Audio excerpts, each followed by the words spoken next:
I would say pretty much from the moment we looked at the house, we knew that this was gonna be it. The layout of the house was just perfect for us in the sense that like my office was on one side. It had space for an aquarium, had space for the piano. We were able to do a pool in the back. Hey, you must be so hot out there. Come on in. Welcome to the new house.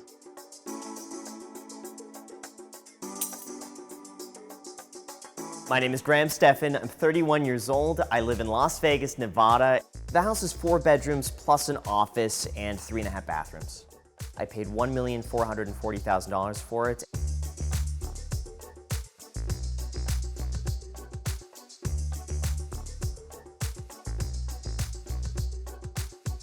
I bought this house too, still under construction. So it was like mid being built by the time I put down my deposit. And I had no idea really like what the floors were gonna look like, what the kitchen was gonna look like, or anything like that. They showed us renderings, and the renderings were really good. So it pretty much looks exactly as it is now.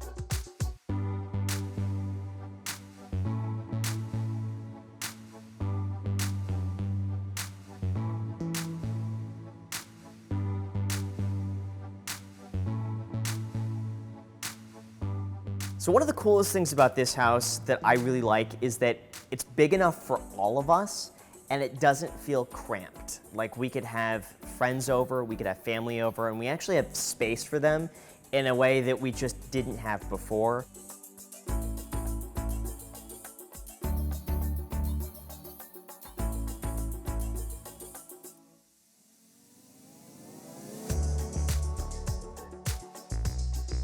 So truth be told, I work 99% of the time inside, and I really don't notice where I am. I mean, I could be in Alaska right now. I'd have no idea because I sit in a room all day. I make YouTube videos, I'm on the computer. I could be anywhere. So I don't really notice too much of like where I am inside. But then once you go outside, I love the fact that there's absolutely no traffic in Las Vegas, that I could leave somewhere Friday at 5 p.m. and it doesn't take me 2 hours just to get 5-6 miles. If this house were in LA, it really depends on the area it's in. I would say, gosh, it could be anywhere from $2 million to $7-8 million, depending on what area. If this were in the same area that we moved from, this would probably be minimum $4.2 million and probably at the most $5 million.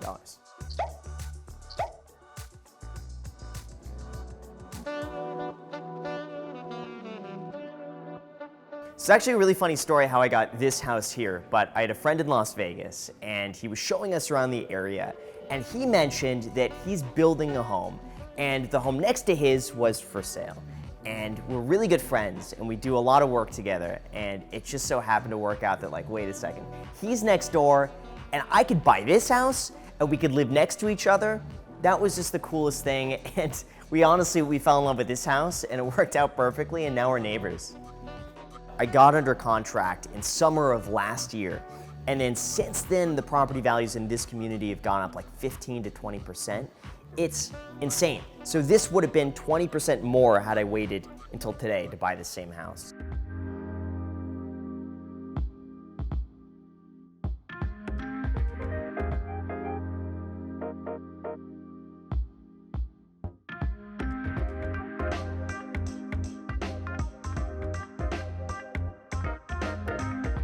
I got a 30-year fixed rate mortgage at 2.875%, which is unbelievably low. I think inflation is probably gonna be higher than that, so in a sense, it's basically like I'm getting loaned free money. That was the way I looked at it. Oh, you know what? We gotta turn this on. How could I forget? The neon sign to smash the like button for the YouTube algorithm. So I spent about $100,000 on furnishings, and that also includes like the smash the like button neon sign and like this whole decorative wall over here.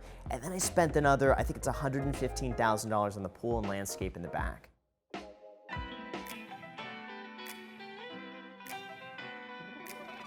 So this is the main living area. What's really cool about this is that we have extremely high ceilings. We get a ton of light coming in from the back. I really have to say, I love the orange couch. It reminds me of like the Nickelodeon orange theme. So a grand piano is something that I've wanted since I was probably 3 or 4 years old. This one came up originally, I think it was selling for like $80,000, and I found it used for 16. Over on this side, we got our dining room table. Then on this side, what I noticed, a lot of these like big expensive mansions all have candy walls. So we kind of created this here with a candy counter. In the kitchen, we have honestly more space than we need. Then over here, this I really gotta say is like, this is my pride and joy. It's the aquarium, 310 gallons. We got a ton of coral in here. We have 6 fish and we have 4 shrimp.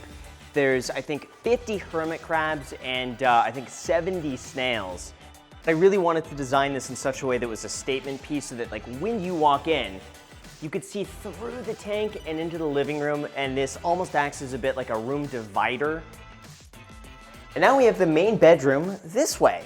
So we got a lot of space. This is a pretty big bedroom. It's not completely finished yet.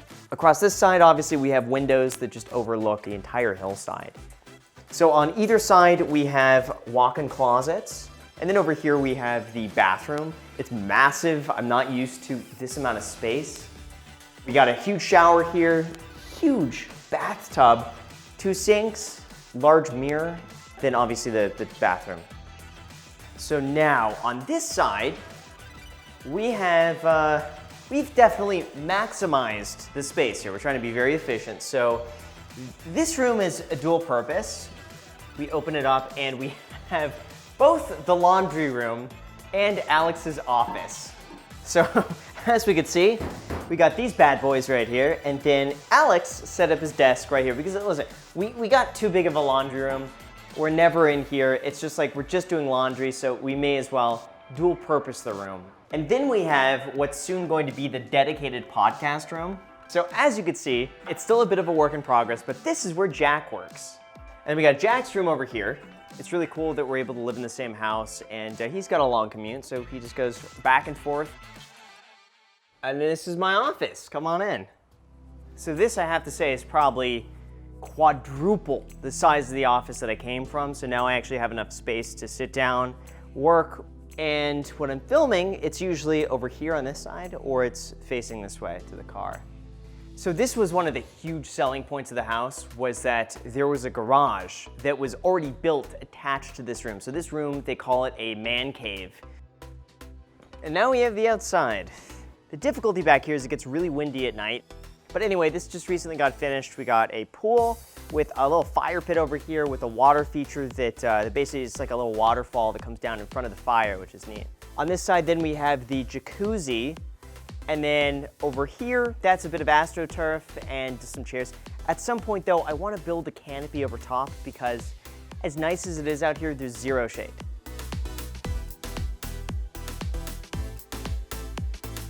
A lot of people are moving into Las Vegas. I don't see that demand stopping anytime soon. And at first I was honestly worried that this house is gonna be too big. It was almost 4 times the size of the duplex, and I was looking at this thinking like, we have too much space, and it was weird for me, and it made me feel uncomfortable. But now that I've adjusted to it and we're all working from the same house together, I think it's just the perfect amount of space.